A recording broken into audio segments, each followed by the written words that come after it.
Je ne me suis pas retourné parce que ce n'est pas ce qu'on fait quand on a une mission, un planning et la réputation d'être la rangée, qui n'a pas besoin de renfort pour une intervention de routine. Et je me suis dit que le silence était juste dû à la chaleur qui rendait les oiseaux paresseux, même si je n'avais jamais entendu un silence aussi complet auparavant. Je me suis garé aux coordonnées du début du sentier, là où la FR 418 se termine en impasse, sur une aire de retournement, avec un panneau d'information rouillé du service des forêts et une poubelle que quelqu'un avait renversée, probablement des ours. Et quand je suis sorti du véhicule, le silence était encore plus prononcé, sans le bruit du moteur, pour le couvrir. Pas de cris d'oiseaux, pas de jacassement d'écureuils, pas de bourdonnement d'insectes, juste le vent et le grincement des troncs de pin, ponderosa, qui se frottaient les uns contre les autres, et cette sensation qu'on vous observe. Sauf que j'ai regardé autour de moi, et je n'ai vu que des arbres, des ombres, et le sentier vide, qui s'étendait dans les reliefs escarpés, où le soleil de l'après-midi découpait des puits de lumière dorée à travers la canopée. J'ai verrouillé le véhicule, mis mon sac sur mes épaules, et j'ai commencé à monter le sentier avec ma radio accrochée à mon harnais de poitrine et mon arme de poing confortablement installée sur ma hanche droite, là où je la portais depuis 3 ans sans jamais l'avoir dégainée, sauf pour l'entraînement de qualification. Le sentier était une ancienne piste de Jeep des années 70, avant qu'il ne désigne cette zone comme interdite aux véhicules. 2 ornières parallèles envahies par des graminées en touffe, des lupins et quelques jeunes pousses de ponderosa qui tentaient de reconquérir la cicatrice, et les coordonnées plaçaient le campement illégal à environ 3 km, là où le sentier traverse un chenal d'écoulement saisonnier qui coule pendant la fonte des neiges, et la mousson met sa sèche en juin. J'ai avancé rapidement car la pente était douce et j'étais légèrement chargé, juste du matériel pour une nuit, mon kit de ranger et 3 litres d'eau, car la source fiable, la plus proche, était à 8 km à l'est, à Volunteer Spring, et je me suis dit que j'atteindrais le site avant le coucher du soleil, que je le nettoierais le soir même et que je repartirais le matin avant que la chaleur ne s'installe. La première chose que j'ai remarquée, c'est l'odeur. À environ 2,5 km, là où le sentier grimpe à travers un col, entre 2 petites crêtes couvertes de chênes de gambelle et de manzanitas. Elle m'a frappé quand j'ai atteint le sommet du col et que j'ai commencé à descendre de l'autre côté. Une odeur comme si quelque chose était mort et avait été laissé à pourrir dans la chaleur. Cette épaisse puanteur organique qui vous brûle les sinus et vous serre la gorge. Sauf que ça ne ressemblait pas tout à fait à une charogne que j'avais déjà sentie. Et j'en avais senti beaucoup en patrouillant dans l'arrière-pays, où les wapitis et les cerfs meurent de causes naturelles et où les charognards ne les trouvent pas toujours tout de suite.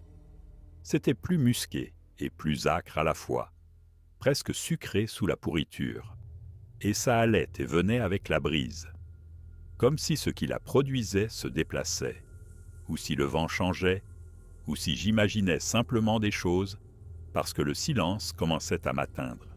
Je me suis arrêté au milieu du sentier, et j'ai fait un balayage à 360 degrés, comme on nous l'avait appris à l'entraînement, cherchant des sources, des mouvements, et tout ce qui n'avait pas sa place. Et je n'ai rien vu d'anormal, sauf que les manzanitas à 20 mètres en contrebas semblaient avoir été traversées récemment par quelque chose de gros qui avait laissé des branches cassées et une litière de feuilles perturbée sur une ligne qui disparaissait dans les chênes plus denses. J'ai marqué l'emplacement sur ma montre GPS et j'ai pris une photo avec mon téléphone parce que c'est le protocole pour tout ce qui est inhabituel. Puis j'ai continué à avancer car il me restait encore près d'1 kilomètre jusqu'au campement et le soleil filait vers l'ouest et je voulais finir avant la nuit. L'odeur s'est estompée après une centaine de mètres et les geais ont recommencé à crier. ce qui m'a rassuré, même si je n'aurais pas pu expliquer pourquoi leur silence m'avait tant dérangé au départ. Et au moment où j'ai atteint la traversée du chenal, je m'étais presque convaincu que l'odeur provenait juste d'un wapiti mort, ou peut-être d'une proie d'ours que les pumas avaient mise en cache, et pour laquelle ils reviendraient plus tard. Le chenal était complètement à sec comme je m'y attendais, juste un lit de sable d'environ 5 mètres de large, avec des pins ponderosa et des sapins de Douglas qui poussaient drus sur les 2 rives, et une piste de gibier qui le traversait en diagonale.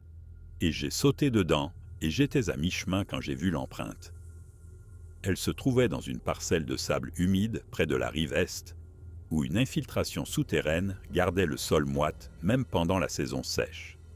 Une seule empreinte, profonde et nette, comme si quelqu'un avait marché là un jour ou 2 auparavant, avant que l'humidité ne puisse s'évaporer et faire s'effondrer les bords. Sauf que ce n'était pas une empreinte de botte, ni un pied humain nu, ni rien de ce que j'avais vu en 3 ans à pister le gibier et à chercher des randonneurs perdus. Et je me suis accroupi à côté et j'ai sorti mon téléphone pour prendre des photos sous 3 angles, pendant que mon cerveau essayait de comprendre ce que je regardais. L'empreinte avait une forme grossièrement humaine, mais plus grande, beaucoup plus grande, 43 cm du talon, à l'orteil le plus long et 18 cm de large à la base des orteils, avec 5 impressions d'orteils distinctes qui montrèrent des crêtes dermiques dans le sable humide, une voûte plantaire plate et une attaque du talon qui s'était enfoncée de près de 5 cm dans le substrat.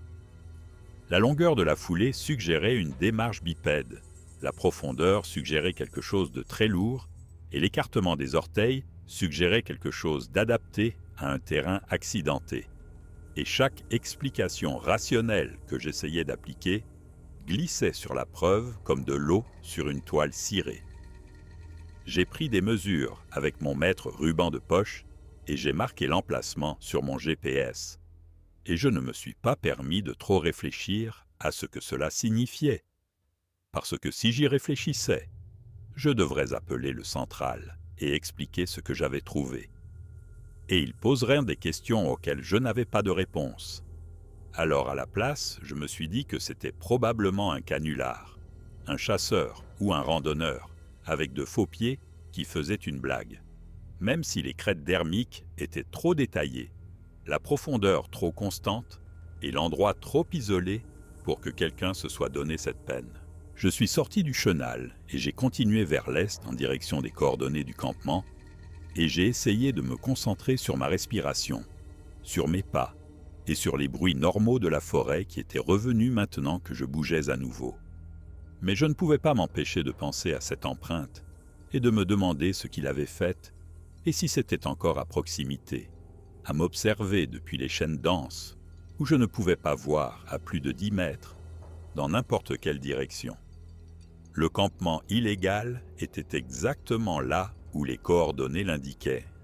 Une petite clairière d'environ 12 mètres de diamètre, avec un foyer fait de pierres empilées, quelques emplacements de tentes aplanies dans le tapis d'aiguilles de pin et des déchets éparpillés sur le périmètre de cette manière négligente qui vous dit que les campeurs se fichaient éperdument des principes du camping sans trace. J'ai tout photographié pour le rapport d'infraction et j'ai commencé à ramasser les déchets dans un sac que j'avais apporté à cet effet. Principalement des canettes de bière, des emballages de nourriture et une bâche déchirée que quelqu'un avait essayé d'utiliser comme double toit. Et pendant que je travaillais, je n'arrêtais pas de jeter des coups d'œil à la lisière des arbres, parce que je ne pouvais pas me défaire du sentiment que je n'étais pas seul, même si je ne pouvais ni voir ni entendre quoi que ce soit qui justifie ce sentiment. Les ombres s'allongeaient et la lumière devenait rouge dorée, comme elle le fait avant le coucher du soleil en haute altitude. Et j'ai décidé de camper ici pour la nuit au lieu de repartir dans le noir, car le sentier n'était pas bien entretenu et je ne voulais pas risquer une cheville tordue, ou pire, si je ne pouvais pas voir où je mettais les pieds. J'ai monté ma tente sur l'emplacement le moins endommagé et j'ai allumé mon réchaud pour faire chauffer de l'eau pour le dîner. Et pendant que l'eau bouillait, je me suis assise sur une bûche et j'ai mis à jour mes notes de patrouille sur mon téléphone, essayant de décider si je devais mentionner l'empreinte dans mon rapport officiel ou simplement la laisser comme inexpliquée. La décision intelligente était de tout documenter et de laisser les biologistes de la faune s'en occuper. Mais je savais comment cette conversation se déroulerait. Les questions prudentes pour savoir si j'avais bu ou si la chaleur m'avait affecté, les blagues sur les observations de Bigfoot et la saison touristique, la note permanente dans mon dossier indiquant que j'avais déposé un rapport sur un cryptide, qui me suivrait à chaque évaluation de promotion et demande de transfert pour le reste de ma carrière. J'ai donc fait un compromis avec moi-même et j'ai décidé de mentionner une empreinte inhabituellement grande d'origine inconnue et de les laisser tirer leurs propres conclusions, et j'étais en train de taper cela dans mes notes quand j'ai entendu le premier coup. Il est venu du nord, de quelque part dans les pins ponderosa denses en amont de la clairière.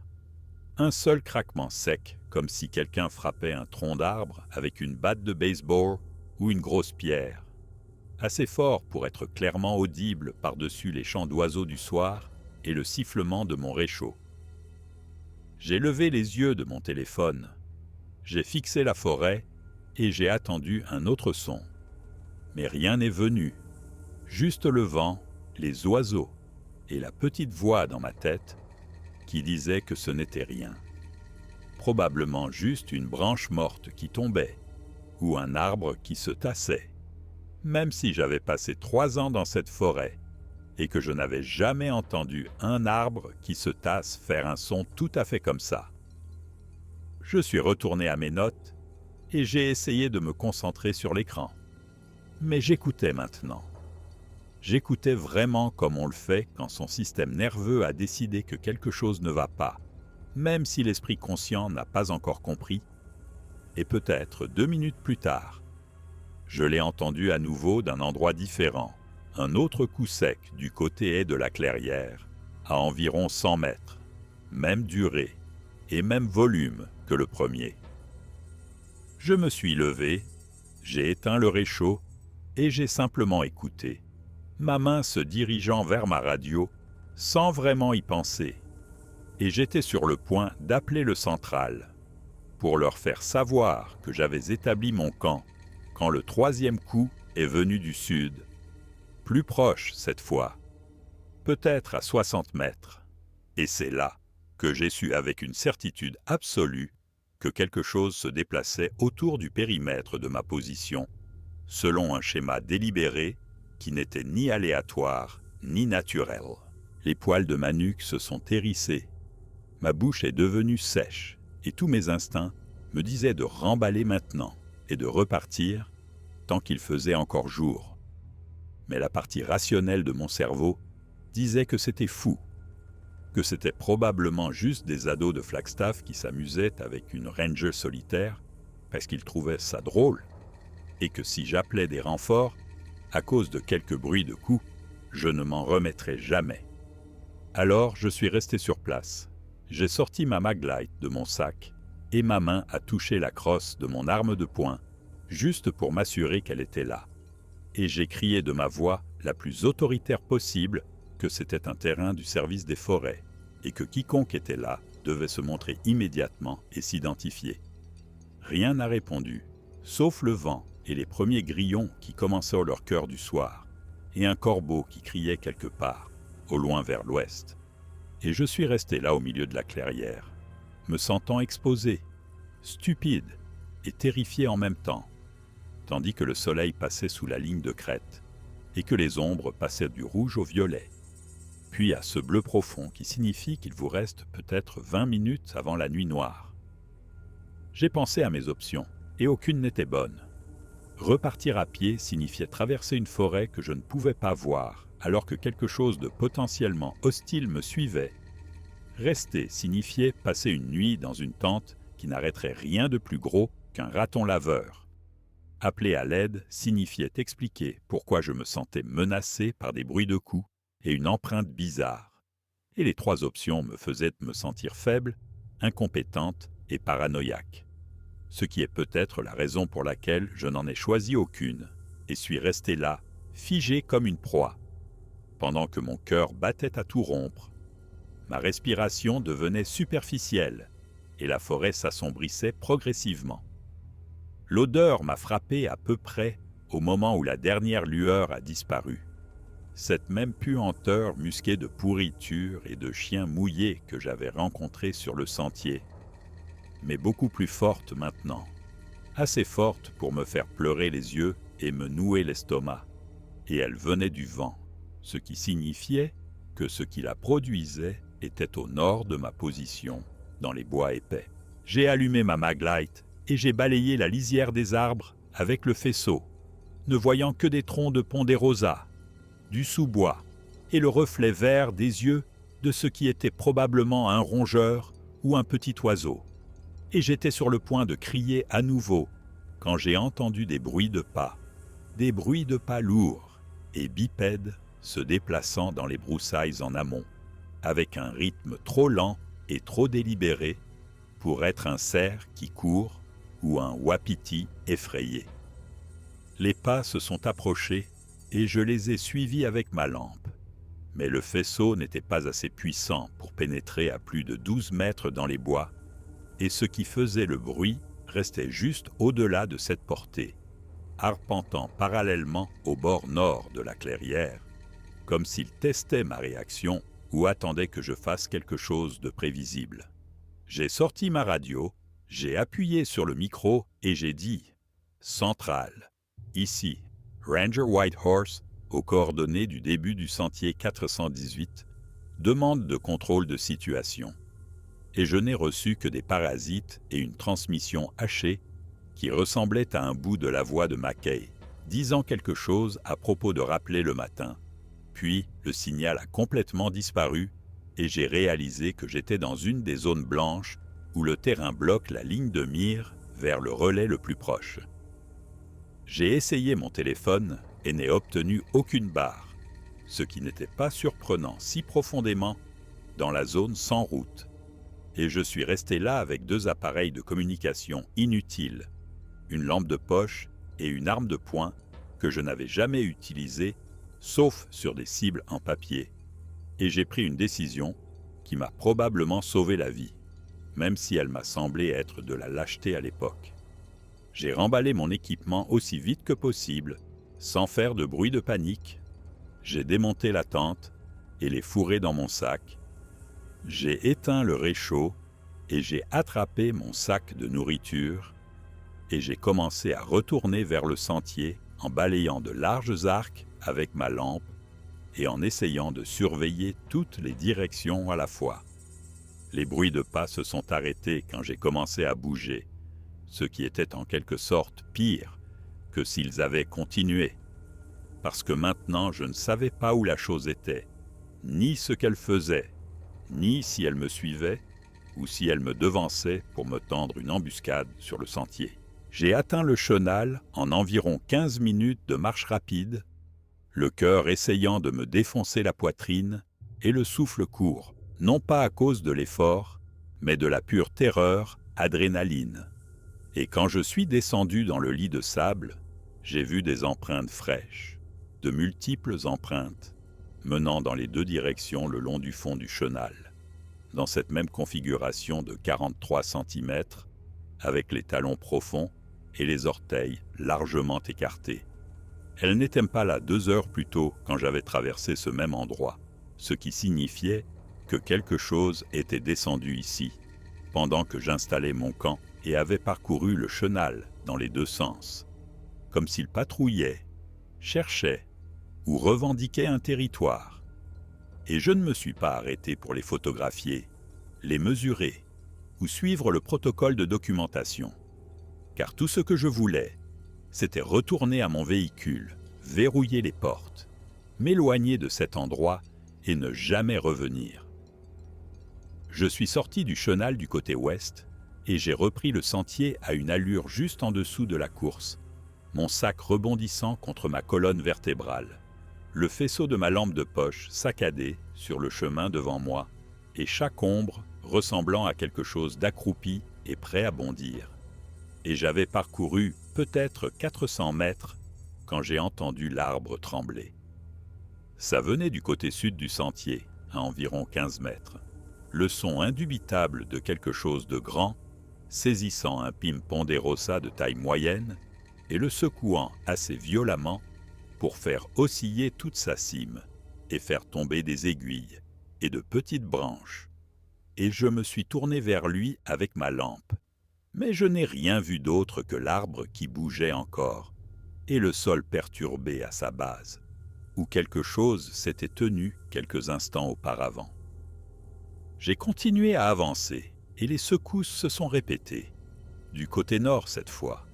Plus près du sentier, un autre arbre s'agitant comme s'il était pris dans une tempête de vent, sauf qu'il n'y avait pas de vent. Et j'ai commencé à courir parce que marcher n'était pas assez rapide et rester immobile signifiait mourir ou pire. Le kilomètre suivant fut un flou de terreur et d'efforts physiques, mes bottes martelant le sentier, les bretelles de mon sac me cisaillant les épaules et mes poumons me brûlant à cause de l'altitude et de l'effort. Et derrière moi, à côté de moi ou devant moi, je ne pouvais plus le dire.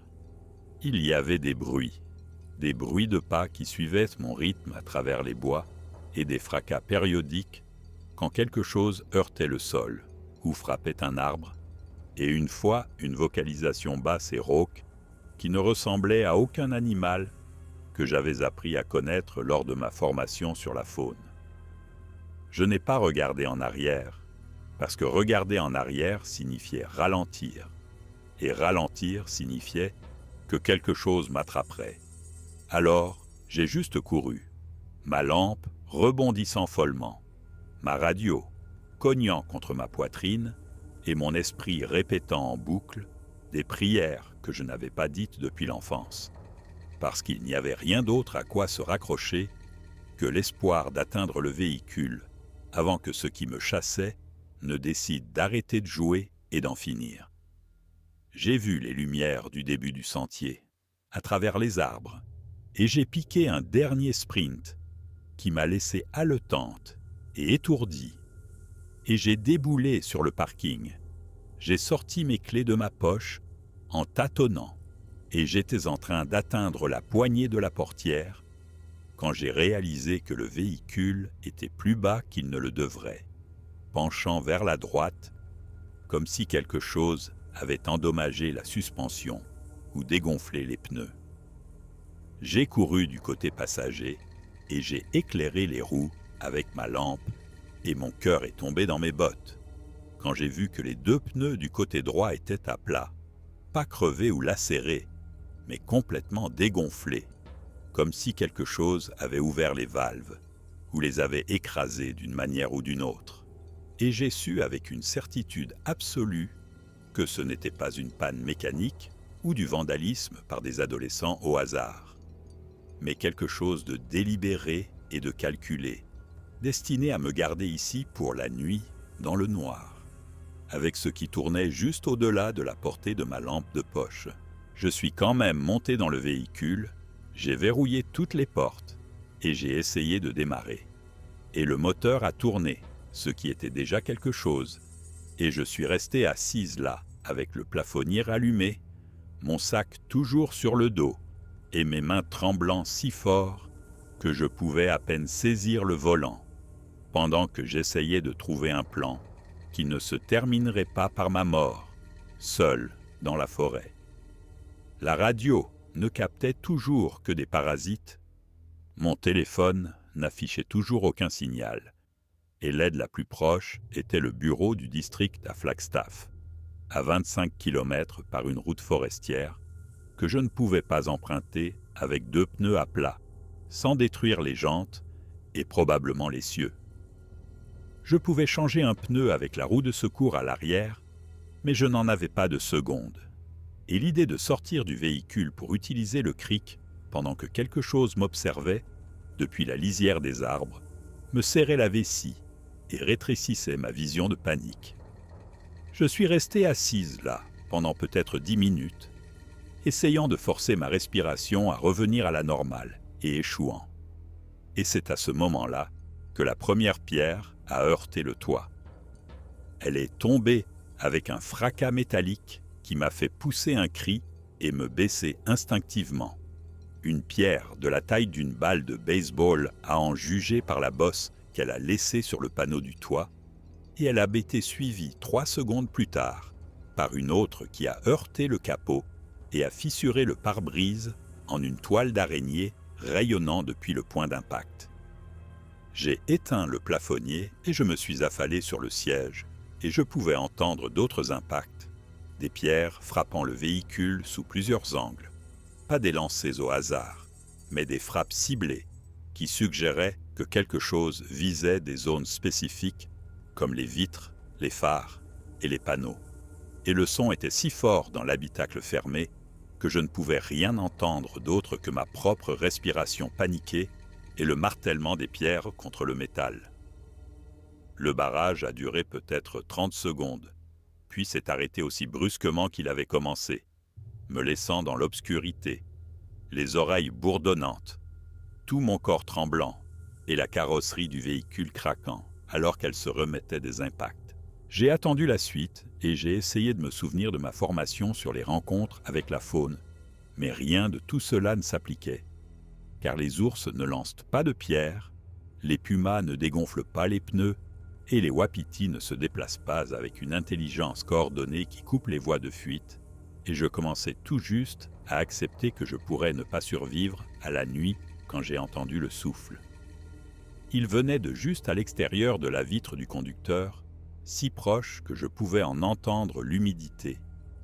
Une expiration profonde et gutturale qui sonnait comme un grand primate ou peut-être une personne avec de graves lésions respiratoires. Et l'odeur qui l'accompagnait faisait paraître la puanteur précédente douce en comparaison, comme se tenir sous le vent d'un abattoir, en août avec un égout à ciel ouvert qui le traverse. Je n'ai pas bougé, je n'ai pas respiré, et j'ai regardé droit devant moi, le pare-brise fissuré, pendant que quelque chose de massif déplaçait son poids à l'extérieur de la portière, et que la suspension se comprimait légèrement, comme si le véhicule supportait une charge supplémentaire. Et j'ai su sans le voir que ce qui était là dehors s'appuyait contre la carrosserie, regardait par la fenêtre, ou se préparait à arracher la portière de ses gonds et à me traîner dehors dans le noir. L'instant s'est étiré et déformé comme le temps le fait sous un stress extrême, et j'étais en train de tendre la main vers mon arme de poing, avec la vague idée de tirer à travers la portière, quand la radio a soudainement crépité et que la voix de Mackay a dit « White Horse, ici le central. Vous me recevez? Contrôle de situation requis. » Et la chose à l'extérieur a fait un son que je ne peux décrire qu'en disant qu'il était entre un grognement et un cri. Et elle a frappé le véhicule si fort que toute la carrosserie a tangué sur les pneus aplatis. J'ai attrapé la radio, j'ai appuyé sur le micro et j'ai crié « Agent a besoin d'assistance. Début du sentier 418. Contact hostile inconnu. » Mais tout ce que j'ai reçu en retour, c'étaient des parasites hachés, et ce qui aurait pu être Mackay me demandant de répéter. Puis le signal est mort, à nouveau, et j'étais seul, avec la chose qui tournait maintenant, autour du véhicule, à longue foulée, délibérée, qui faisait vibrer le sol à chaque pas. Je pouvais suivre sa position par le son et l'odeur, se déplaçant du côté du conducteur à l'avant, puis du côté passager à l'arrière, dans une orbite lente qui ne s'arrêtait jamais et n'accélérait jamais. Et chaque fois qu'elle passait devant une fenêtre, j'entrevoyais une ombre plus sombre que l'obscurité environnante, assez grande pour que ses épaules soient au niveau du toit du véhicule, ce qui la plaçait à au moins 2,50 m ou 2,70 m, en supposant qu'elle ne soit pas voûtée. Le manège a continué pendant ce qui m'a semblé des heures, mais n'a probablement duré que 20 minutes.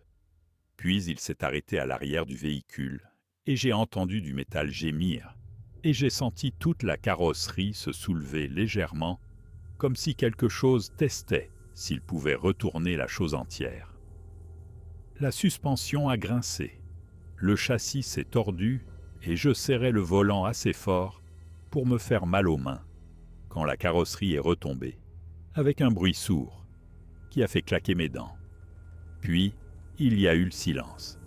Un silence complet.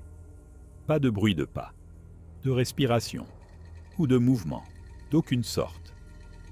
J'ai attendu. J'ai compté les battements de mon cœur et j'en suis arrivé à 300 avant de risquer d'allumer ma lampe de poche et de la balayer autour du parking à travers les fenêtres. Et je n'ai rien vu d'autre que la forêt vide, la poubelle toujours renversée et mon propre reflet, d'une pâleur fantomatique dans le verre fissuré. Je suis resté dans le véhicule jusqu'à l'aube parce qu'il n'y avait pas d'autre choix. Somnolent par intermittence entre des sursauts de panique lorsque la carrosserie se tassait ou qu'une branche craquait quelque part, dans la forêt, et lorsque la première lueur grise a commencé à filtrer à travers la canopée, je suis sorti lentement et j'ai inspecté le périmètre avec ma Maglite dans une main et mon arme de poing dans l'autre, même si je n'étais pas sûr de l'utilité que cela aurait contre quelque chose qui pouvait dégonfler des pneus et lancer des pierres avec ce genre de précision. Le véhicule était couvert de bosses, le pare-brise était détruit et les deux pneus du côté droit étaient complètement à plat, les valves arrachées et gisant dans la poussière. Et tout autour du parking, dans un cercle approximatif d'environ 18 mètres de diamètre, il y avait des empreintes, des dizaines, toutes de cette même configuration de 43 cm, avec les talons profonds s'imprimant dans chaque parcelle de sol meuble.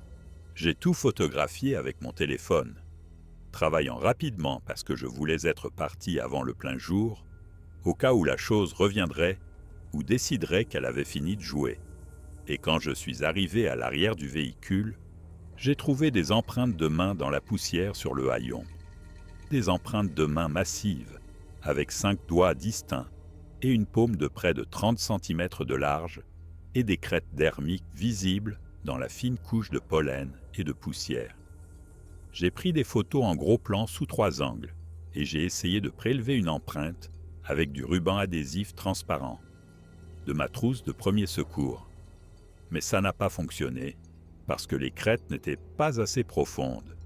Et j'étais là, essayant de trouver une autre méthode quand j'ai entendu des bruits de pas descendant le sentier d'où j'avais fui la nuit précédente. Je me suis retourné, l'arme dégainée et le cœur dans la gorge.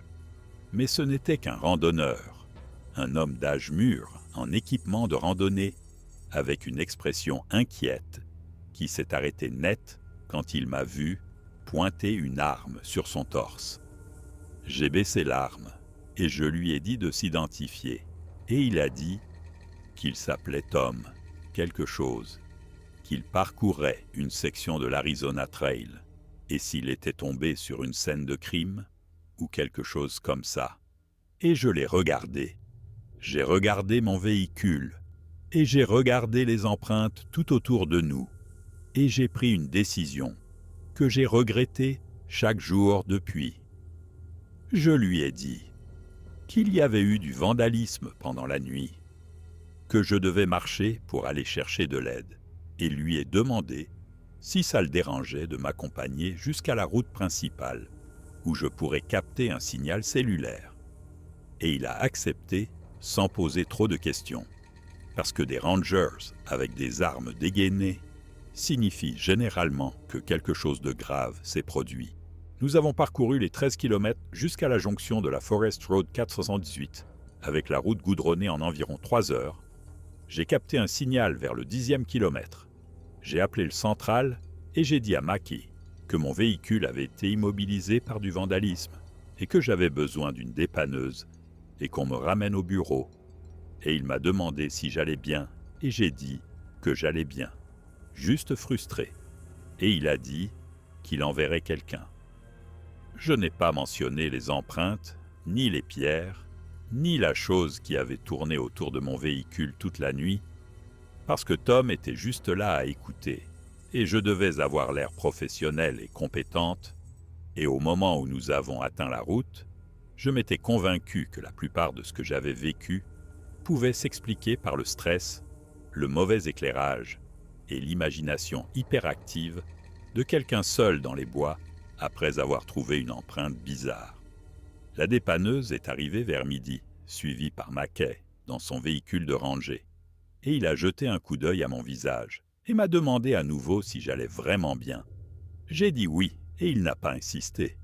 Ce que j'ai apprécié même si je pouvais le voir cataloguer les égratignures sur mes mains, la saleté sur mon uniforme et la façon dont je ne pouvais pas tout à fait croiser son regard. Nous sommes retournés au bureau à Flagstaff et j'ai déposé un rapport d'incident préliminaire décrivant le vandalisme d'un véhicule gouvernemental, y compris les pneus dégonflés et les dommages causés par des pierres. Et Mackay l'a lu, a froncé les sourcils et m'a demandé si j'avais vu qui avait fait ça.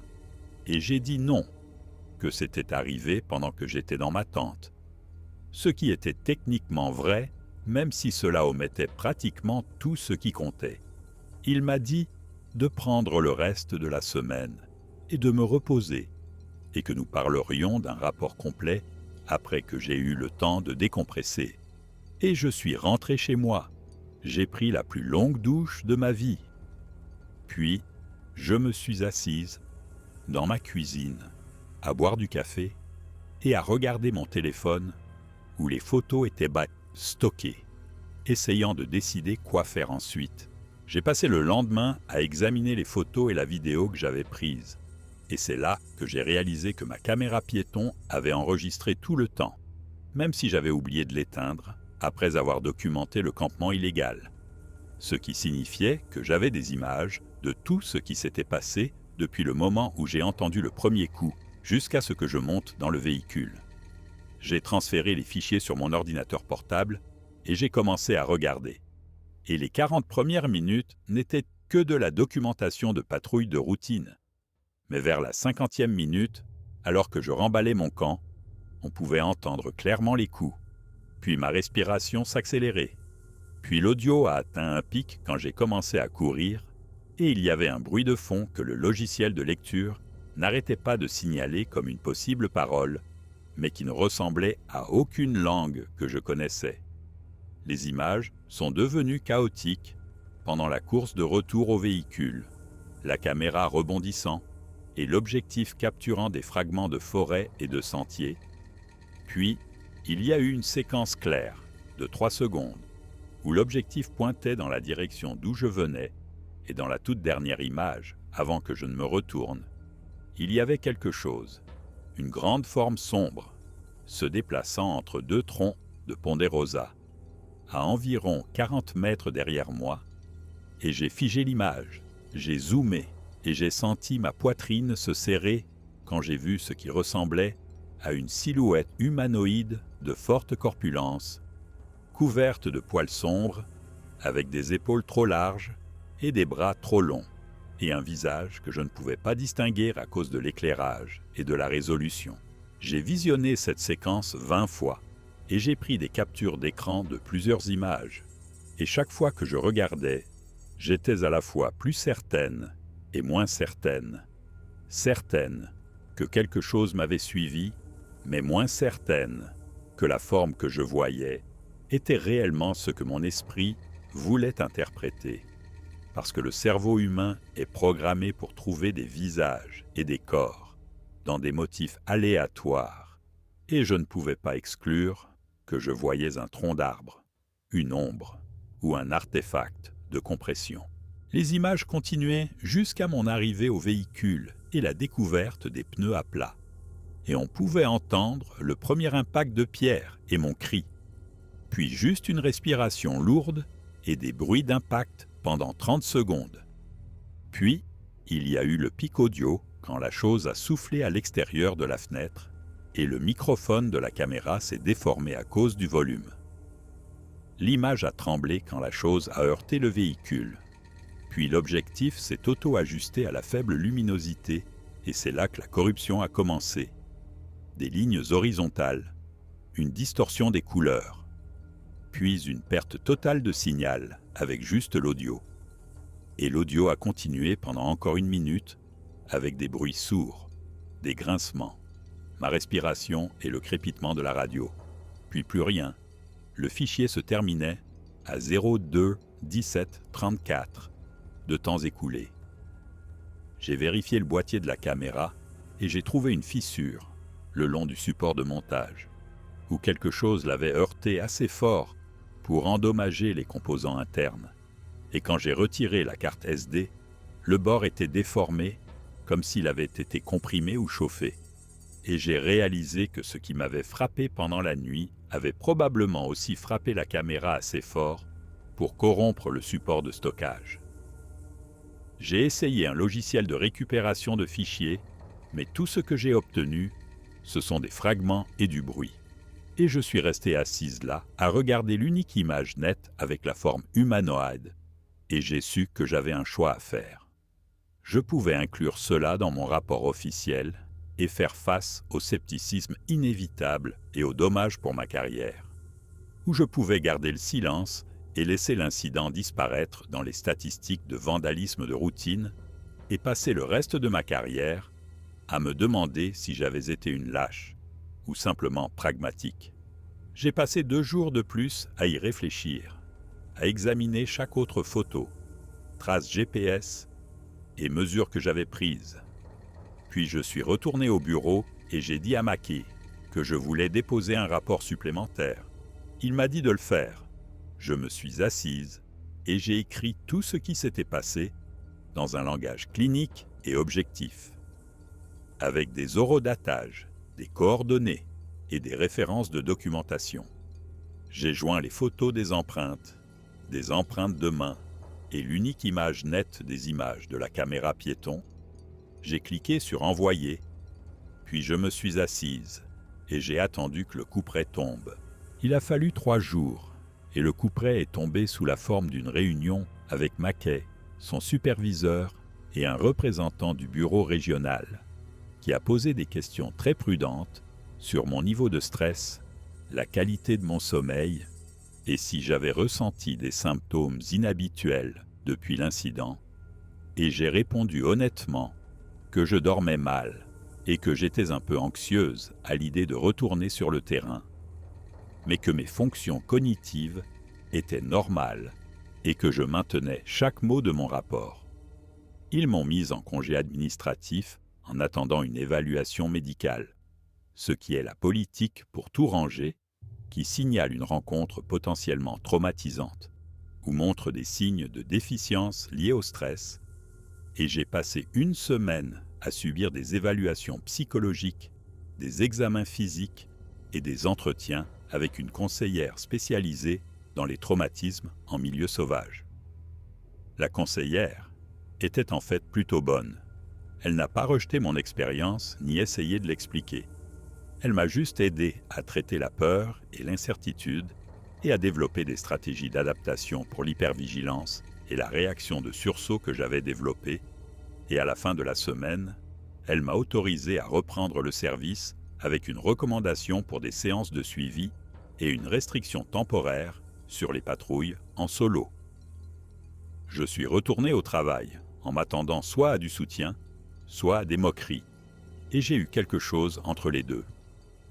Mes collègues étaient professionnels mais distants, comme s'ils ne savaient pas comment se comporter avec quelqu'un qui avait déposé un rapport sur un cryptide, et Mackay continuait de m'assigner à des tâches de bureau et à des permanences au centre d'accueil, comme s'il me protégeait ou protégeait peut-être la réputation du district en me tenant éloigné du terrain.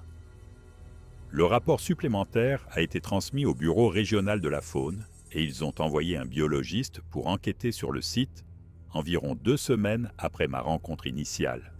Et il est revenu avec des mesures, des photos et une évaluation préliminaire selon laquelle les empreintes étaient compatibles avec un grand primate mais ne pouvaient être authentifiées sans échantillon de comparaison contrôlé qui n'existait pour aucune espèce connue en Amérique du Nord.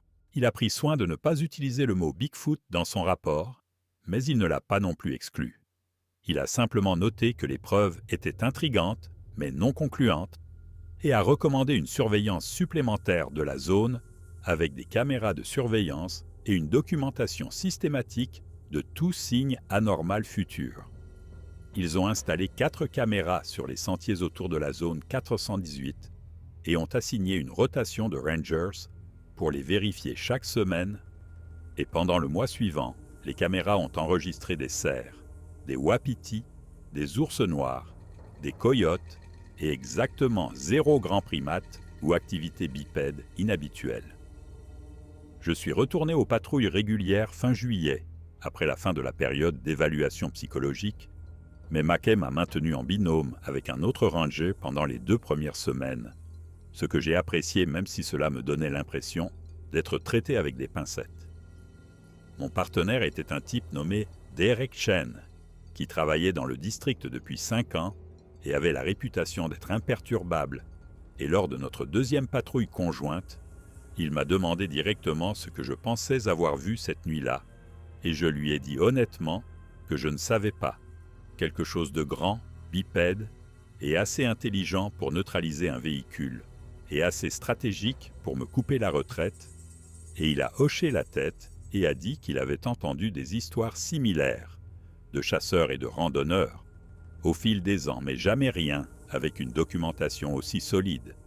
Et c'en est resté là. Pas de jugement ni de moquerie, juste l'acceptation que parfois des choses bizarres se produisent dans la forêt. On y fait face et on passe à autre chose.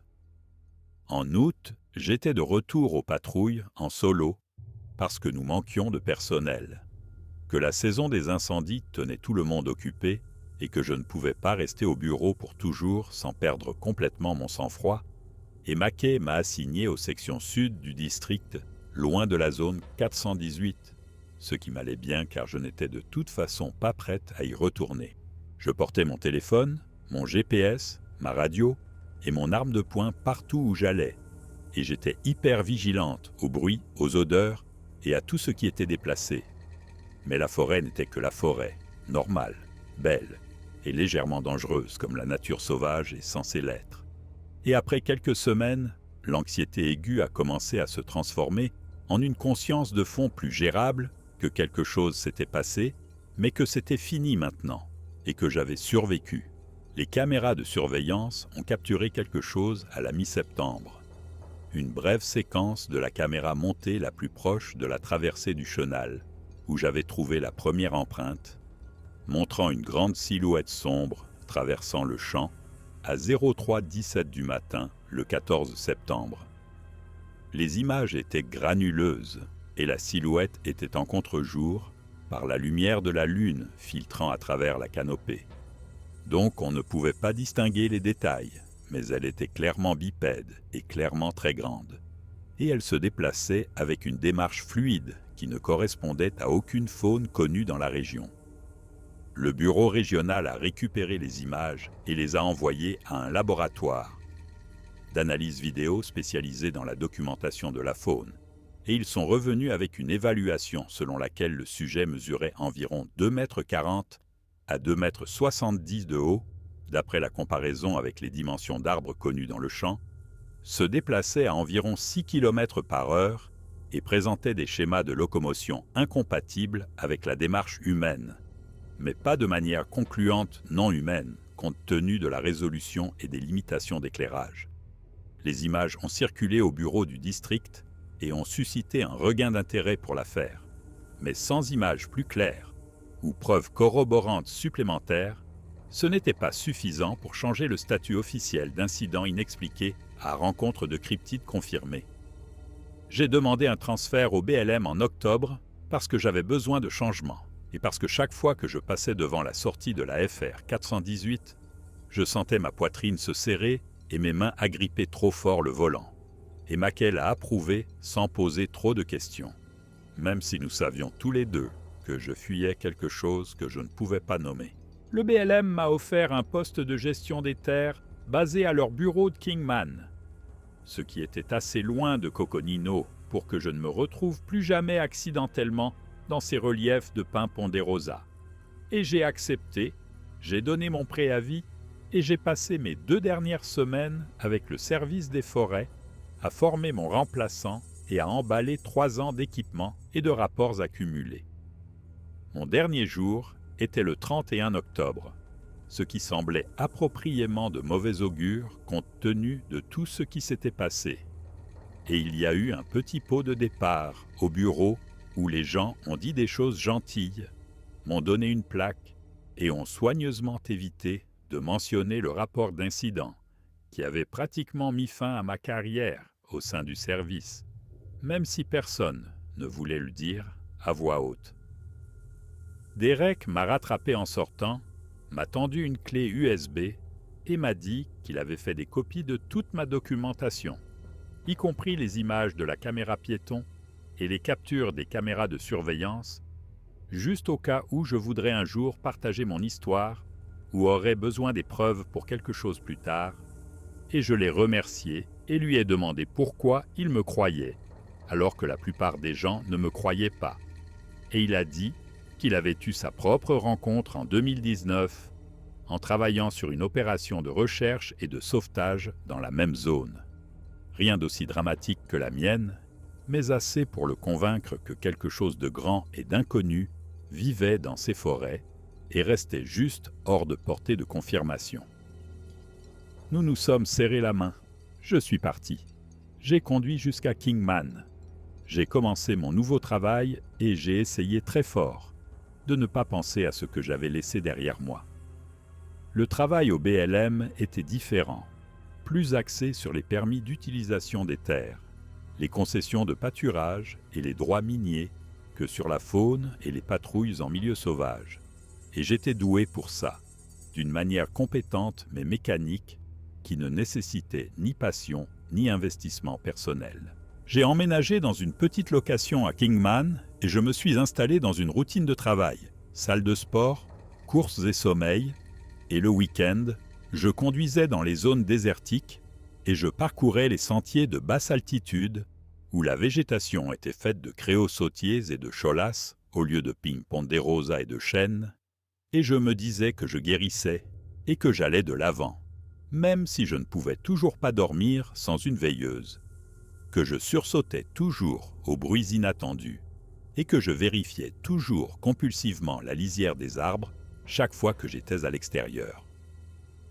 L'Arizona Daily Sun a publié un article sur mon incident fin novembre, enfoui dans l'édition du week-end entre les résultats sportifs locaux et les petites annonces, avec le titre « Une rangée des forêts signale une rencontre inhabituelle près de Flagstaff » et un bref résumé qui réussissait à faire passer le tout pour une combinaison de frayeur due à un ours et de réaction au stress. Il citait Mackay disant que le service des forêts prenait toutes les préoccupations de sécurité au sérieux et avait mis en place une surveillance renforcée dans la région. Et il citait le biologiste de la faune disant que les preuves étaient intéressantes mais pas concluantes. Et ils incluaient une de mes photos d'empreinte, mais la positionnaient de manière à la rendre ambiguë et possiblement truquée. J'ai lu l'article une fois, puis j'ai mis le journal au recyclage, et je ne l'ai plus regardé. Car à quoi bon ? L'histoire était sortie maintenant.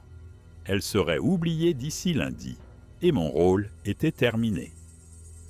Sauf que ce n'était pas terminé, parce que j'avais toujours la clé USB que Derek m'avait donnée, et j'avais toujours les souvenirs qui ne s'estompaient pas, peu importe le temps qui passait. Et en décembre, j'ai commencé à tout écrire plus en détail que les rapports officiels ne le permettaient. Non pas parce que je pensais que quelqu'un le lirait ou le croirait, mais parce que j'avais besoin de le sortir de ma tête et de le mettre sur la page où il pourrait exister indépendamment de mes ruminations constantes. J'ai écrit sur l'odeur et les sons et le sentiment d'être chassé par quelque chose qui comprenait la stratégie et la tactique. Et j'ai écrit sur les empreintes et le véhicule endommagé et les images corrompues et la séquence de la caméra de surveillance, et j'ai écrit sur le moment où j'ai entendu le souffle à l'extérieur de la fenêtre et où j'ai su avec une certitude absolue que j'allais mourir cette nuit-là et qu'il n'y avait rien que je puisse faire pour l'empêcher. J'ai terminé le récit complet début janvier Je l'ai sauvegardé à plusieurs endroits et j'en ai envoyé une copie à Derek, qui m'a répondu qu'il appréciait, que je le partage et que si jamais je voulais le rendre public, il connaissait des chercheurs qui étudiaient sérieusement ces choses et pourraient peut-être aider à contextualiser mon expérience, mais je n'étais pas prête pour ça et je le lui ai dit. J'ai fait don de mon arme de service à la vente aux enchères de la police de Prescott en février, parce que je ne pouvais plus la regarder sans me souvenir comment je l'avais dégainée cette nuit-là et su instinctivement que ce ne serait pas suffisant, que ce qui tournait autour de mon véhicule absorberait les balles comme il avait absorbé mes tentatives de fuite, mes appels radio à l'aide et ma conviction que j'étais en sécurité dans la nature sauvage où j'avais travaillé pendant 3 ans. Je pensais que ce serait la fin, que j'avais écrit mon récit, purgé l'expérience et continué ma vie à Kingman, à gérer des permis de pâturage et des levées miniers. Mais en mars, j'ai reçu un appel du bureau régional, me disant qu'ils avaient besoin que je revienne à Flagstaff pour les consulter sur un autre incident. Une équipe d'entretien des sentiers travaillant dans la même zone avait signalé avoir trouvé un campement qui avait été systématiquement détruit, tentes déchiquetées, équipements éparpillés, arbres renversés et excréments humains étalés sur le matériel restant. Et ils avaient trouvé sur le site des empreintes qui correspondaient aux mesures que j'avais documentées en juin précédent. Je leur ai dit que j'étais maintenant au BLM et qu'ils devraient faire appel au personnel actuel du service des forêts pour s'en occuper. Mais ils ont dit que l'équipe me demandait spécifiquement, parce que j'étais la seule ranger enregistrée à avoir traité des preuves similaires, et qu'ils avaient besoin de quelqu'un qui ne les rejetterait pas d'emblée. Je suis monté à Flagstaff fin mars, et j'ai rencontré le chef d'équipe au bureau du district. Il m'a montré des photos du campement détruit, et j'ai senti mon estomac se nouer quand j'ai vu les empreintes et le schéma de destruction si similaire à ce que j'avais vécu, que cela aurait pu être la même entité ou la même nuit déplacée dans le temps. Nous sommes allés sur le site avec une équipe de documentation complète comprenant le biologiste de la faune et un enquêteur criminel du bureau du shérif du comté, et j'ai parcouru le périmètre, pris des mesures et essayé d'être professionnel pendant que mes mains tremblaient et que ma vision périphérique captait sans cesse des mouvements qui n'étaient sûrement pas là. Les empreintes étaient fraîches, peut-être 12 heures, d'après le taux d'humidité et l'absence de perturbation par le vent, et elles encerclaient le campement selon ce même schéma délibéré que j'avais vu autour de mon véhicule, et au centre de la clairière, il y avait un tas de matériel des campeurs, disposé dans ce qui ressemblait à un avertissement, un message, ou peut-être juste la destruction aléatoire de quelque chose qui ne comprenait pas ou ne se souciait pas de la propriété humaine. Les campeurs avaient fui aux premières lueurs du jour et avaient conduit directement au poste de rangée sans même récupérer leur équipement. Et quand je les ai interrogés séparément, ils ont tous raconté la même histoire. Quelque chose de grand avait tourné autour de leur camp toute la nuit, lançant des pierres, secouant des arbres et faisant des vocalisations qui ne ressemblaient à aucun animal qu'ils connaissaient. Et l'un d'eux avait pris une vidéo avec son téléphone portable qui montrait une forme sombre se déplaçant à travers les arbres à environ 50 mètres. Mais la résolution était trop mauvaise et l'éclairage trop faible pour distinguer les détails. J'ai regardé la vidéo et j'ai senti ma poitrine se serrer quand j'ai reconnu la démarche, la silhouette et la façon dont elle se déplaçait entre les troncs de Ponderosa sans déranger les branches inférieures. Et j'ai dit à l'enquêteur que c'était cohérent avec ma documentation précédente et qu'il devrait prendre cela au sérieux comme une menace potentielle pour la sécurité publique, même s'il ne pouvait pas identifier la menace spécifique. Le service des forêts a fermé toute la section autour de la FR 418 au camping de nuit et a émis un avis public sur l'augmentation de l'activité de la faune dans la région, ce qui était leur façon d'avertir les gens sans utiliser des mots comme Bigfoot ou primates inconnus qui généreraient l'attention des médias et le trafic touristique.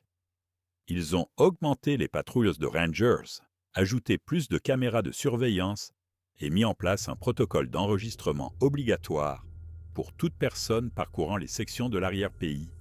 Et pendant quelques semaines, il a semblé que la surveillance renforcée allait soit capturer des preuves définitives, soit effrayer la chose vers une autre section de la forêt où elle ne rencontrerait pas d'humains.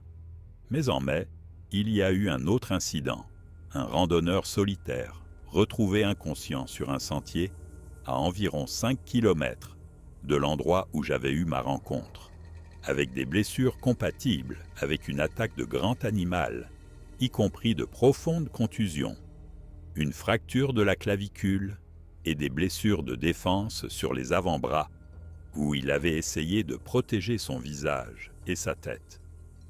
Je n'ai pas été impliqué dans cette enquête, parce que j'étais de retour à Kingman à ce moment-là, et je n'en ai entendu parler que par Derek, qui a appelé pour me le faire savoir et me demander si j'allais bien, compte tenu des parallèles évidents.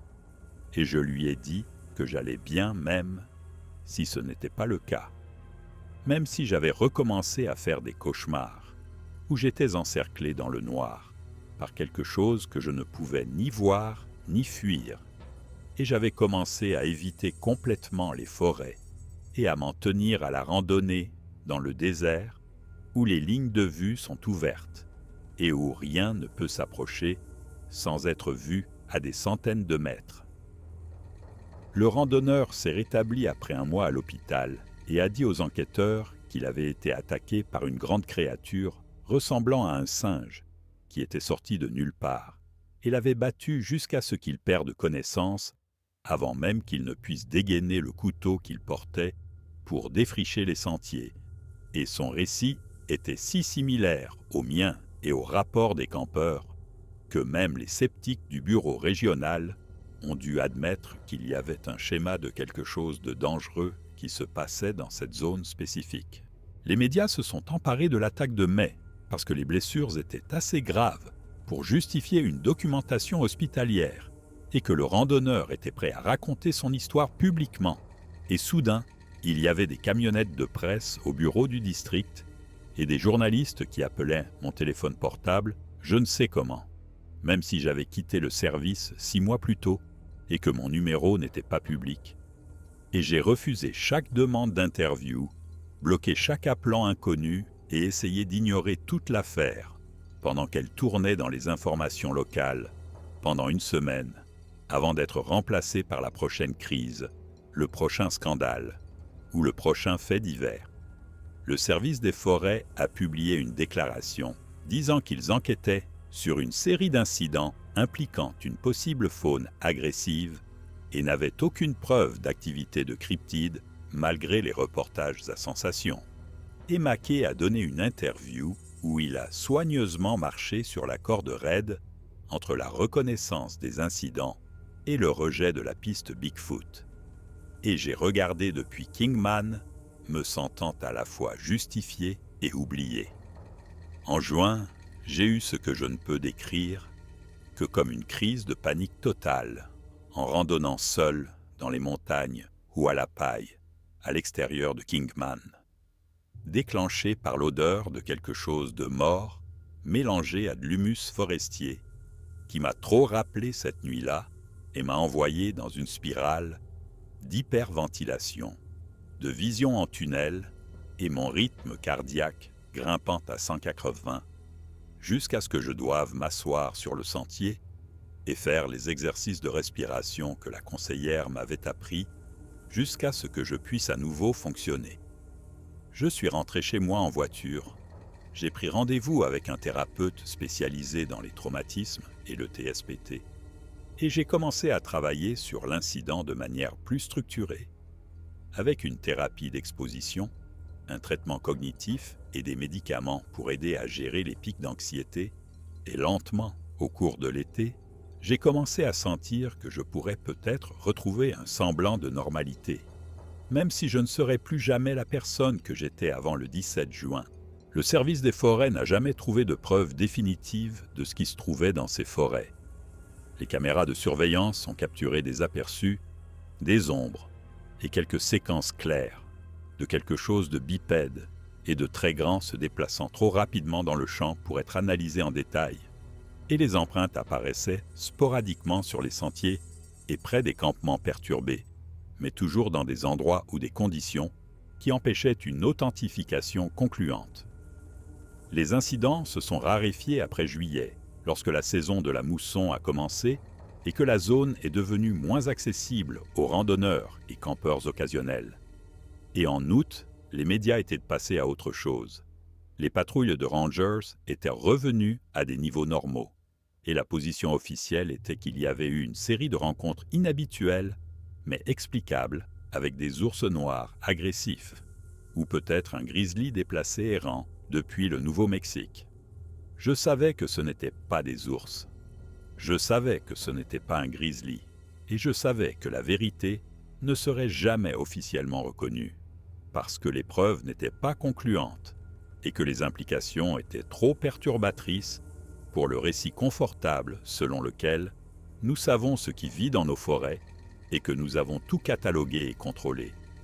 Mais je savais aussi ce que j'avais vécu, ce que j'avais documenté, et ce qui m'avait laissé inconsciente dans les aiguilles de pin, avec un crâne fracturé, des images corrompues, et le genre de traumatisme qui ne s'estompe pas simplement parce que vous êtes muté dans une autre agence, que vous déménagez dans une autre ville, ou que vous écrivez des récits détaillés que personne ne publiera jamais.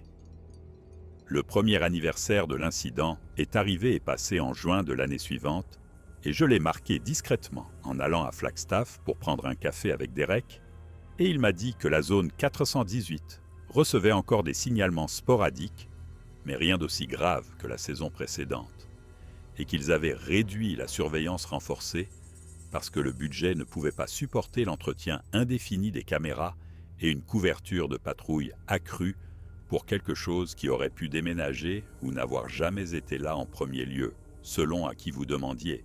Je lui ai parlé de mes progrès en thérapie, de mon travail au BLM et de ma décision de rester à l'écart des environnements forestiers denses dans un avenir prévisible. Et il a compris sans que j'aie à expliquer que certaines rencontres vous changent de manière irréversible, seulement gérable. J'ai toujours la clé USB avec toute la documentation. J'ai toujours les cicatrices sur mon cuir chevelu, là où ils ont dû me recoudre après 4 heures d'inconscience dans la nature. Et j'ai toujours les cauchemars, peut-être 2 fois par mois, où je suis de retour dans ce véhicule avec quelque chose qui tourne à l'extérieur, aucune aide n'arrivant, et la certitude que je vais mourir dans le noir, sans que personne ne sache jamais ce qui m'a tué. J'ai fait don de mon arme de service, non pas parce que je lui reprochais de ne pas m'avoir protégé, mais parce que chaque fois que je la voyais, je me souvenais du moment où j'ai réalisé que l'acier, l'entraînement et l'autorité ne signifiaient rien contre quelque chose qui opérait en dehors des règles que j'avais passé ma carrière à faire respecter. Et je ne pouvais plus porter ce souvenir sans qu'il ne brise quelque chose de fondamental dans la façon dont je me voyais et ma place dans le monde. Ils ne m'ont jamais redemandé de les consulter après que la victime de l'attaque de mai se soit rétablie et ait fait sa déposition. Et je ne me suis jamais porté volontaire pour retourner dans la région parce que je savais ce que j'y trouverais. Je savais que cela ne changerait rien et je savais que j'avais déjà payé le prix requis pour apprendre que certains mystères ne sont pas faits pour être résolus, seulement pour qu'on y survive. L'Arizona Daily Sun n'a jamais publié d'article de suivi, et mon rapport supplémentaire existe dans une archive du bureau régional où il prendra la poussière numérique jusqu'à ce que quelqu'un décide de purger les vieux fichiers, ou qu'un chercheur dans des décennies tombe dessus et se demande ce qui s'est réellement passé dans la Coconino National Forest en juin 2023. J'ai été muté dans un autre bureau du BLM au Nevada le mois dernier parce que Kingman était encore trop près de Flagstaff et que j'avais besoin de plus de distance entre moi et les forêts où j'avais travaillé, l'entité que j'avais rencontrée et la version de moi-même qui a dégainé une arme de service et a tiré 2 balles en plein torse dans quelque chose qui les a absorbés comme des gouttes de pluie et à continuer d'avancer. Le nouveau bureau est à Ely et le paysage environnant est un haut désert et une topographie de bassins et de chaînes exposées où l'on peut voir à des kilomètres dans toutes les directions et où rien ne peut s'approcher sans projeter une ombre ou soulever de la poussière. Et cela me convient parfaitement, car j'ai appris que la sécurité ne consiste pas à être armé, entraîné ou soutenu par une autorité institutionnelle, mais à pouvoir voir ce qui arrive et à avoir assez de terrain découvert pour courir. J'ai enregistré ce témoignage parce que les rapports officiels ne rendent pas compte de la réalité viscérale de ce qui s'est passé, l'odeur, les sons et la certitude absolue d'être une proie, et parce que quelqu'un devrait connaître toute l'histoire, même si elle ne va jamais plus loin que ce fichier sur mon téléphone. Mon nom est Angela Whitehorse, et j'étais une ranger adjointe de la forêt nationale avec la Coconino National Forest, jusqu'à ce que je rencontre quelque chose dans les reliefs de Pins Ponderosa qui ne pouvait pas exister selon nos taxonomies et protocoles, mais qui existait quand même avec une présence physique suffisante pour neutraliser mon véhicule, corrompre mes preuves et me laisser saignant dans les aiguilles de pin avec un crâne fracturé et le genre de peur qui recable votre système nerveux de façon permanente. Je lui ai tiré dessus 2 fois avec mon arme de service à une distance d'environ 2,50 m, 2 balles en plein torse, exactement comme on me l'avait appris, et il a à peine tressailli avant de combler la distance et de me frapper assez fort pour me briser un os et me faire perdre connaissance. Et je me suis réveillé 4 heures plus tard, sous la lampe de poche d'un randonneur, avec l'odeur de pin, de cuivre et cette puanteur musquée de pourriture et de chien mouillé que je peux encore déclencher si j'y pense trop fort. Les dossiers médicaux confirment les blessures, la chronologie et le lieu, et les images corrompues de la caméra piéton confirment que quelque chose était là, même si la corruption empêche une identification claire. Et les séquences des caméras de surveillance et les autres incidents confirment que je ne suis pas la seule à l'avoir rencontré, même si je suis la seule rangée assez stupide pour tout mettre par écrit, y attacher mon nom et accepter les conséquences pour ma carrière. J'ai complètement récupéré selon le neurologue qui m'a autorisé à reprendre le service après 6 semaines de surveillance pour les complications de l'hématome sous-dural. Mais la récupération est un terme médical qui ne tient pas compte des séquelles psychologiques, de l'hypervigilance ou de la façon dont je ne peux plus être dans des bois denses sans que mon système nerveux autonome ne m'inonde d'adrénaline et de cortisol et de l'envie irrépressible de courir. J'ai été muté à la gestion des terres du BLM parce que je ne pouvais pas rester avec le service des forêts sans être finalement réaffecté à des zones où je pourrais le rencontrer à nouveau. Et j'ai fait don de mon arme à feu à une vente aux enchères de la police parce que la porteur me donnait l'impression de porter un talisman qui s'était déjà avéré inefficace au moment crucial. Ce qui me tient éveillé quand les cauchemars ne le font pas, c'est la question de savoir combien d'autres rangers, randonneurs ou chasseurs ont eu des rencontres similaires et ont gardé le silence parce qu'ils savaient comment leur histoire serait reçue, comment les rires, le scepticisme et l'inquiétude pour leur santé mentale l'emporteraient sur toute considération des preuves qu'ils ramèneraient et comment la pression institutionnelle pour tout expliquer par le comportement conventionnel de la faune ou la psychologie humaine réduirait même la documentation la plus solide jusqu'à ce qu'elle devienne juste un autre incident inexpliqué, classé et oublié. Je sais que je ne suis pas la première et que je ne serai pas la dernière, et je sais que les forêts garderont leurs secrets parce que nous ne sommes pas équipés, culturellement ou institutionnellement, pour accepter ce que ces secrets pourraient révéler sur tout ce que nous ne savons pas et ne pouvons pas contrôler. La Coconino National Forest s'étend sur plus de 700 000 hectares de pins ponderosa, de sapins de Douglas et de chênes de Gambel, couvrant un terrain de 1500 à 3600 mètres d'altitude, avec des centaines de kilomètres de sentiers non entretenus et de nature sauvage, sans route, où quelque chose de grand, bipède et dangereusement territorial pourrait vivre pendant des décennies ou des siècles sans jamais être documenté de manière définitive. Et la probabilité statistique que je mente ou que je sois délirante est réconfortante pour tous ceux qui veulent croire que les forêts sont cataloguées, sûres et exemptes de prédateurs au sommet inconnu. Mais la probabilité ne change pas ce qui s'est passé le 17 juin, quand j'ai tiré 2 balles de 9 mm dans la poitrine de quelque chose et que je l'ai regardé continuer d'avancer. Je termine cet enregistrement maintenant, parce que j'ai dit tout ce qui devait être dit, et parce que j'entends le tremblement dans ma voix, qui signifie que je me rapproche trop de la réponse traumatique et que je dois prendre du recul et utiliser mes stratégies d'adaptation avant que cela ne se transforme en une spirale de panique. Mais je veux être clair que tout ce que j'ai décrit est vrai au mieux de ma mémoire et de ma documentation.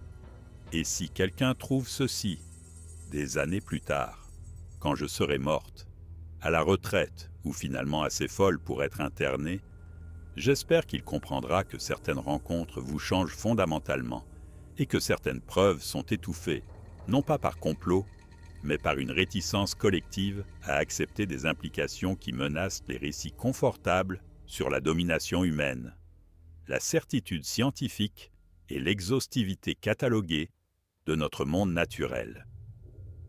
Mes mains tremblent, et je dois arrêter de parler, et je dois éteindre cet enregistrement, et je dois prendre mes médicaments, et pratiquer mes exercices de respiration.